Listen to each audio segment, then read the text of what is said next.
이번 시간에는 은밀하게 위대하게 박상학 대표가 해냈다. 자유북한운동연합의 박상학 대표가 은밀하게 위대하게 일을 냈습니다. 그 소식은 뒤에 소상하게 전해드리도록 하고, 여러분들께서도 잘 아시는 것처럼 지금 나라 안팎이 김정은의 유고설에 시끄럽습니다.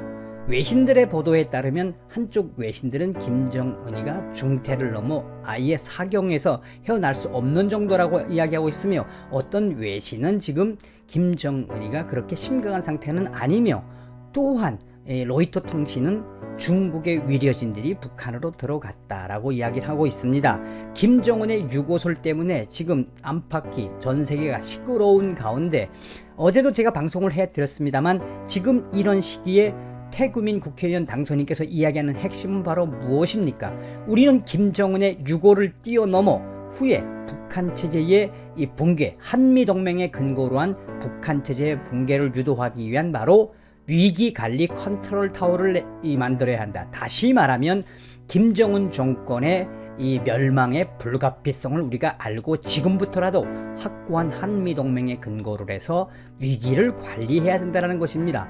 이 와중에 자유북한운동연합의 박상학 대표, 잘 아시는 것처럼 박상학 대표, 이 북한에다가 자유민주주의와 정의와 법치, 나아가서는 자유민주주의 통일을 전단에 담아 삐라를 보내고 있는 자유북한운동연합 박상학 대표가 처음으로 은밀하게 위대하게 북한 평양으로 드론을 날리는데 성공을 했습니다.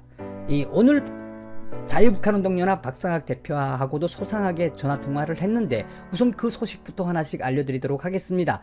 조선일보가 전했습니다. 탈북민단체 드론을 띄워서 평양에 전단 1만 장을 살포했다. 4월 25일 조선일보는 탈북민단체 자유북한운동연합 박상학 대표가 이 경기 파주에서 평양 시내까지 드론을 보내서 대북전단 1만여 장을 살포했다라고 24일 주장했다며, 그러나 군과 민간 전문가들은 현재 국내 민간 드론의 기술 수준으로는 파주에서 평양까지 약 150km에서 160km를 날아가기 어렵다고 보고 있지만 그동안 대북 민간 단체들은 주로 접경지에서 대북 전단을 풍선 페트병에 실어 살포해 왔다며, 사실은 이 그동안 사실이라고 여겨졌던 자유북한운동연합의 이 박상학 대표의 드론으로의 첫 이 대북 전단 살포를 인정을 했습니다. 자유북한운동연합 관계자는 이날 통화에서 지난 9일 파주에서 평양을 목적지로 드론 한 대를 띄웠으며 대북전단 1만여 장을 평양시 상공에서 살포했다며, 자유북한운동연합 측은 GPS 위성 항법장치로 추적해서 정확히 드론에 평양 시내까지 정상적으로 비행한 것을 확인했다고 주장했으며, 이 같은 주장이 사실이라면 민간에서 드론을 통해서 북한 지역에 대북 전단을 보낸 첫 사례가 된다라고 이 조선일보가 전하고 있습니다. 저는 박상학 대표와 전화를 하면서 소상하게 이 소식을 전해 들었습니다. 이 자유북한운동연합의 박상학 대표는 드론을 통해서 이 북한으로 대북 전단을 보내는 그 과정은 이미 2013년 14년부터 시작을 했습니다. 그 당시에도 저는 소상하게 알고 있으며, 이 박상학 대표는 추후에 이 드론을 통해서 평양에 무차별 대북 전단을 살포하는 것은 그렇게 어려운 일이 아니며, 계속해서 기술을 향상시키고 그거에 대한 시뮬레이션을 강화를 해서 그것이 어떤 변화와 또 혹은 바람과 또 일기 상태와 관계없이 어느 때든 보낼 수 있는 그 노력을 박상학 대표는 아끼지 아니했습니다. 박상학 대표가 드론을 통해서 대북 전단을 보내려고 하는 그 시도는 그전에도 언론에 나와 있습니다. 2014년 2월달 KBS는 탈북자 단체들 실리콘밸리에 도움을 요청했다라는 기사로 탈북자 단체들이 실리콘밸리 기업들의 도움을 요청했으며, 미국을 방문 중인 강철한 북한 전략센터 대표와 박상학 자유북한운동 대표는 샌프란시스코와 실리콘밸리 지역의 엔지니어들을 만나 이 같은 요청을 했다. 이들은 위성 항법장치 GPS를 이용해 북한의 전단을 살포하기 위한 풍선의 위치를 추적하는데 실리콘밸리 엔지니어들이나 기업들의 도움을 받을 수 있게 희망한다고 말했다고 당시에 KBS도 소상하게 전했으며, 또한 자유북한운동연합 박상학 대표는 앞으로 드론으로 대북 전단을 보내는 시대가 온다, 그 시대를 반드시 열겠다라고 KBS가 2014년 2월달에 이미 방송을 했었습니다. 계속해서 이 박상학 대표는 2015년에도 이 삐라를 살포를 하기 위해서 드론으로 삐라를 보내는, 이 드론으로 언제 어느 때든 원하는 위치에 대북 전단을 보내는 이런 맞춤형 드론 시대, 이거를 연구하고 더 현실화시키기 위해서 2015년도에 실제로 미국의 실리콘밸리 기술자까지 대동을 해서 당시에 드론으로 대북 전단을 보내는 그 과정을 미국의 관계자들도 소상하게 검토를 했었습니다. 말씀드리고 싶은 것은 바로 무엇입니까? 박상학 대표는 이 향후에 제일 어려운, 대북 전단의 어려운 것은 풍향을 맞추는 거였습니다. 그러나 박상학 대표는 향후 앞으로는 그 어느 때든 원하는 정보와 또 북한 인민들이 필요로 하는 물품들, 나아가서는 북한 당 간부들에게 과연 김정은 독재, 김정은 체제의 불합리성은 어떻게 잘못되어 있는지를 시시각각으로 보낼 수 있는 드론의 이 혁명시대, 다시 말하면 대북 전단을 드론으로 보내는 시대를 열어나가겠다라고 이야기했으며, 오늘 전화통화에서는 어떤 이야기를 했느냐, 그동안에 참 힘든 과정을 겪었다라고 저에게 전했습니다. 참 힘들었죠. 전 세계에 이제 이 홍보를 하면서 1불짜리 후원을 받아가면서 이 자유북한 방송 이 김성민 대표와 미국 가서 홍보를 하고, 또 강철한 대표야 또 미국 가가지고 향후에 우리는 북한의 민주주의의 정보, 자유민주주의의 정보를 주는 것이 곧 북한 체제를 붕괴시킬 수 있는 세균과 같은 것이라며 참 힘들게도 다녔다고 박상학 대표가 저한테 전화로 인터뷰를 했으며, 또한 이번에 이 처음으로 드론을 북한으로 평양까지 보낼 수 있게 후원을 해주신 미국에 있는 많은 후원자분들에게도 진심으로 감사한다라는 이야기를 했었습니다. 박상학 대표의 이야기를 들으면서 좀 가슴이 짠했습니다. 원래는 이 4월 9일 날에 테스트로 일단 평양을 향해서 1만 장을 보내고, 추후에도 4월 15일을 기점으로 또 인민군 창건일인 4월 25일, 나아가서는 기타 북한의 주요 명절에 맞춤형 드론으로 보내려고 준비를 하고 4월 9일 날 테스트를 딱 했는데 너무 성공 확률이 높고 너무 자기네가 원하는 것, 평양 시내까지 정확하게 날아갔다고 이야기를 하는 거에서 저는 좀 가슴 뿌듯함을 느꼈으며, 또한 원래는 이것을 보도할 생각이 없었는데 이 자유북한운동연합이 언론에다가 이야기한 것이 아니라 어찌어찌 하다 보니 언론에 나오게 된 것이라며 철저하게 보안을 유지하면서 하려고 했는데 이 정보가 새어나가서 언론화되었다고 이야기를 했습니다. 나아가서 자유운동연합의 박상학 대표는 어떻냐 물어봤습니다. 제가 어떻니 했더니 너무 자랑스럽다. 자기네는 그동안 5년 이상을 연구를 하면서 어떻게 하면 드론으로 대북 전단을 날리는 그 테크놀로지 시대를 만들어 가려고 고생했던, 제가 너무너무 잘 알고 있습니다. 그랬던 그 박상학 대표가 성공했다며 제 전화로 그냥 너무 감사하다, 이제 새로운 자신감을 느꼈다라고 이야기하는 박상학 대표의 전화 인터뷰에서 저는 다시 한번 박상학 대표의 진정성, 북한 독재를 제거하고 북한 인민들에게 자유민주주의의 정신, 나아가서는 북한 해방이라고 하는 위대한 그 싸움을 하고 있는 박상학 대표가 참 존경스러웠습니다. 이 박상학 대표의 드론 이야기는 제가 추후에도 말씀을 드리겠습니다만, 오늘 여러분들에게 전해드리고 싶은 이야기의 핵심은 무엇이냐, 그동안 5년 이상을 박상학 대표가 고생을 하면서 준비했던 대북 전단의 테크놀로지, 대북 전단의 드론 시대 드디어 열렸다라는 그 소식을 여러분들에게 전달해 드리는 겁니다. 아울러서 박상학 대표는 이것은 작은 성공에 불과하다며 계속해서 힘들겠지만 드론으로 평양과 원산, 신의주, 또 남포, 멀게는 대담하게 자기네는 낮은 선봉지구, 이 함경 북도에까지도 한번 맞춤형으로 드론으로 날려보는 그런 계획을 저에게 이야기를 했었습니다. 또한 박상학 대표의 저 진이, 저 가슴 속에 있는 이 뜨거움에서 오늘 제가 느낀 것은, 어떻게 하든 지금 서두에도 이야기했던 것처럼 모든 사람들이 김정은 정권, 김정은의 건강, 김정은의 유고만 생각하고 있을 때 박상학 대표는 이렇게 행동으로 보여주고 있는 그 가슴 벅참을 여러분들에게, 국민들께, 정성산TV 구독자 여러분들께 삼가 보고 드립니다. 오늘 여러분들께 말씀드린 박상학 대표, 은밀하게 위대하게 드디어 박상학 대표가 해냈다. 대북전단의 드론화 시대에는 이제 첫 발을 내디뎠습니다. 아울러서 이 태구민 후보 당선인께서도 말씀을 드렸지만, 태구민 당선인이 강조했던 그 핵심, 김정은 유고보다도 가장 우리가 시급한 거는 행동해야 된다. 북한의 유사시를 위해서 우리가 행동해야 한다. 행동하는 박상학 대표에게 여러분들께서 많은 성원과 격려를 부탁드리면서, 은밀하게 위대하게 드론으로 평양의 1만 장의 대북전단을 날린 박상학 대표에 대한 추진 경위, 업무 보고를 국민 여러분들에게 삼가 드립니다. 다음 시간에 뵙겠습니다. 감사합니다. 이제 한국도 지상감시 정찰기를 보유하고 개발하는 날이 얼마 남지 않은 것 같습니다.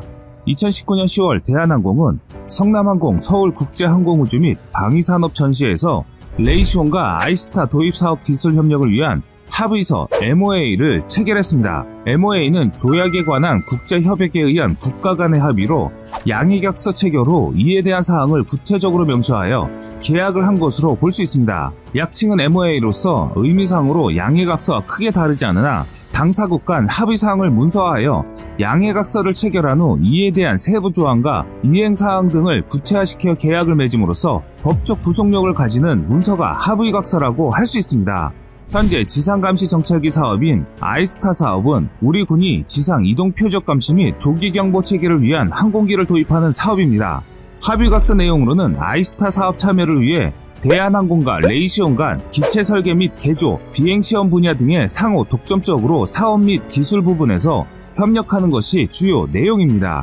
합의서 내용을 풀이하자면 단순히 지상감시 정찰기만을 도입하는 것이 아니라 한국형 지상감시 정찰기에 대한 개발에 필요한 세부 데이터를 제한적이긴 하지만 한국이 습득할 수 있다는 점이 큰 의미를 갖습니다. 또 양사는 본 협약을 통하여 우선 한국 아이스타 사업의 공동 참여 방안을 모색할 예정이며, 한국 및 해외 시장에 후속 군수 지원을 포함하여 한국군에 필요한 기타 기술 분야에서의 협력도 확대해 나갈 계획으로 알려져 있습니다.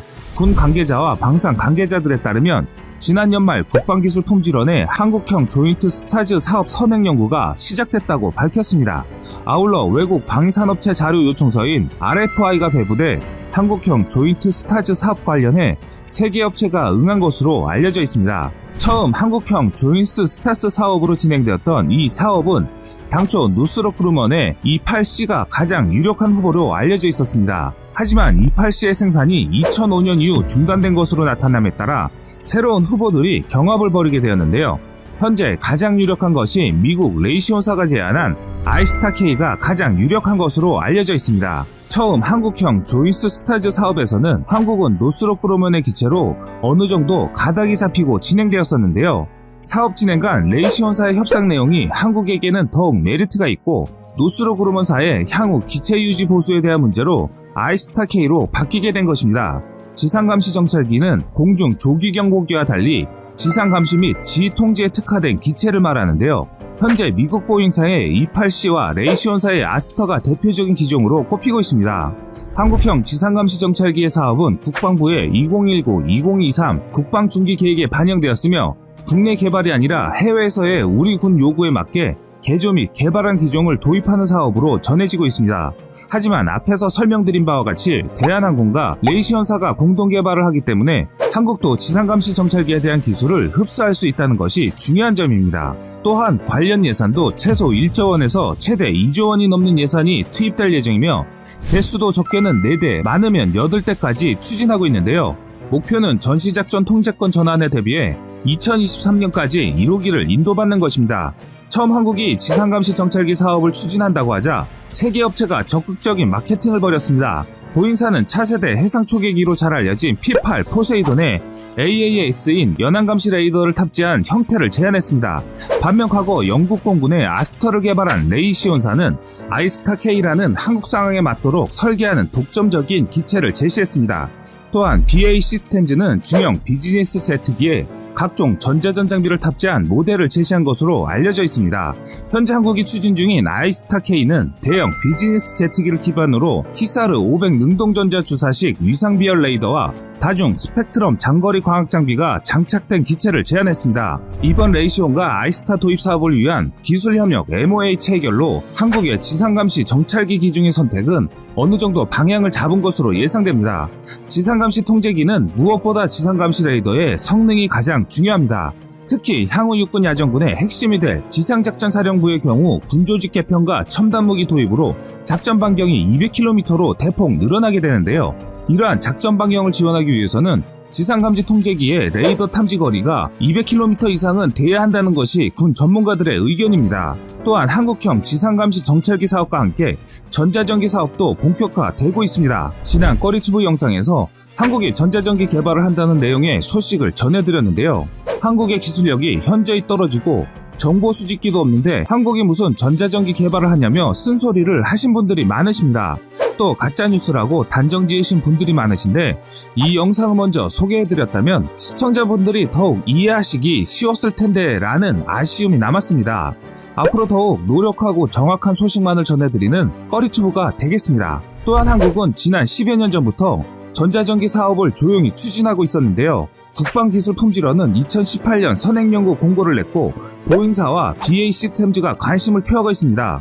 보잉사는 현재 미 해군에서 운용 중인 EA-18G 그라울러 전자전기를 제안했고 BAE 시스템즈는 중형 비즈니스 제트기 기반의 전자전기를 제시한 것으로 알려지고 있습니다. 하지만 한국형 조인스 스타즈 사업과 함께 전자전기 사업의 가장 큰 관건은 미 정부의 수출 승인이라고 할 수 있습니다. 그렇기 때문에 한국은 투 트랙 전략을 사용하고 있습니다.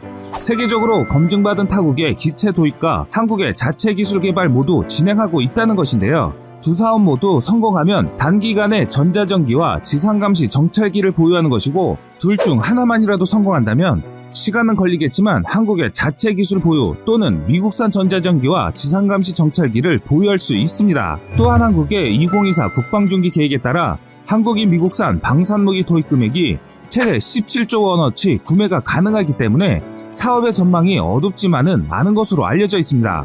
반면 두 사업 모두 민감한 미국 장비들의 탑재를 기본으로 하고 있기 때문에 최종 도입 결정까지는 우리 정부가 수출 승인 문제를 어떻게 잘 풀어내느냐에 따라 사업의 향방이 좌우될 것으로 보입니다. 다시 본론으로 돌아와서 한국의 지상감시 정찰기 도입 배경은 이렇습니다.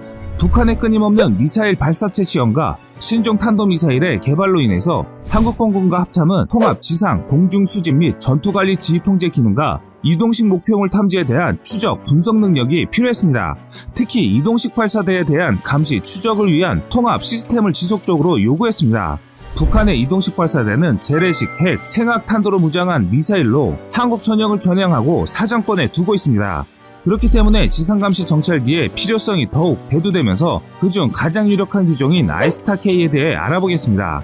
아이스타-K는 즉각적인 지상 이동 목표물을 추적하기 때문에 한국군의 킬체인의 핵심이 될 전망입니다. 현재 북한의 신형 탄도미사일은 기존의 KN-02보다 사거리가 길고 기동, 배치, 발사, 준비 시간이 점점 짧아지고 있기 때문에 한국은 신속한 대응이 절실했습니다. 최근 북한은 장거리 탄도미사일은 물론 러시아 이스칸데르 탄도미사일의 영향을 받은 단거리 지대지 미사일을 개발하였고 연속으로 발사하는 시험에 성공한 것으로 알려져 있습니다.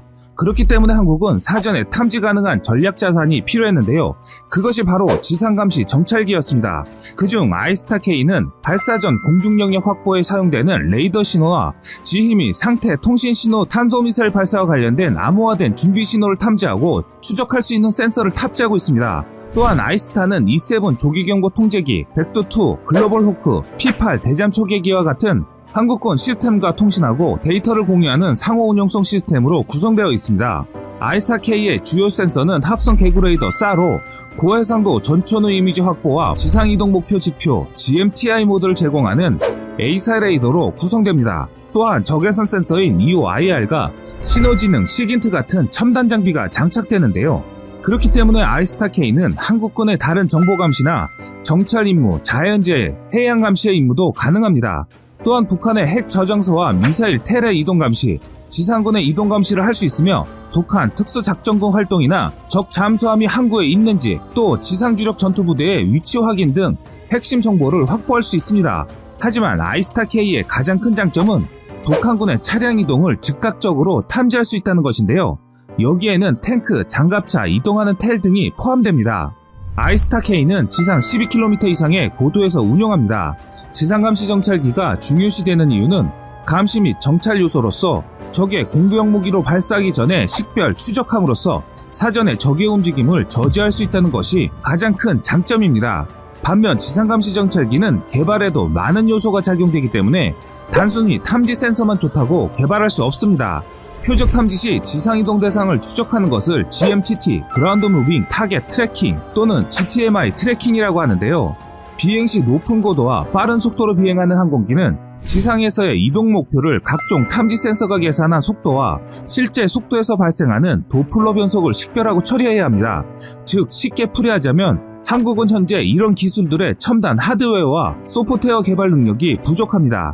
또한 이 두 기술들을 유기적으로 작동해야 이동물체에 대한 정확한 탐지가 가능합니다. 현재 아이스타에는 자동 표적 인식 알고리즘 히사르 500 프로세스로 알려져 있습니다. 또한 아이스타K는 글로벌 호크에서 수집된 데이터를 사용할 수 있기 때문에 보다 정확한 자료를 수집할 수 있습니다. 한국이 지상감시 정찰기를 운영하는 목적은 분명합니다. 북한의 모든 도발을 사전에 차단하고 응징하겠다는 것이고, 또한 한국의 미사일 공격 무기 체계도 2024년 안에는 모두 구축될 예정입니다. 한편 2026년 이후에는 한국형 전투기 사업인 KF-X 플랫폼을 통해서 한국형 전자전기 도입도 추진하고 있습니다.